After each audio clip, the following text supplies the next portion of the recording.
تلاوت سورہ الاعراف آیت نمبر 205۔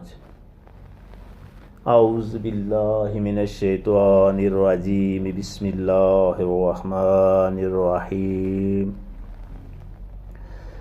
وَاذْكُر رَّبَّكَ فِي نَفْسِكَ تَضَرُّعًا وَخِيفَةً وَدُونَ الْجَهْرِ مِنَ الْقَوْلِ بِالْغُدُوِّ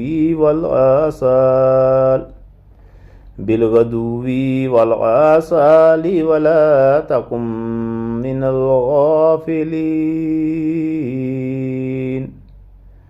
اور اپنے رب کو اپنے دل میں عاجزی اور خوف کے ساتھ اور پست آواز سے صبح و شام یاد کرتے رہو، اور ان لوگوں میں سے نہ ہونا جو غفلت میں پڑے ہیں۔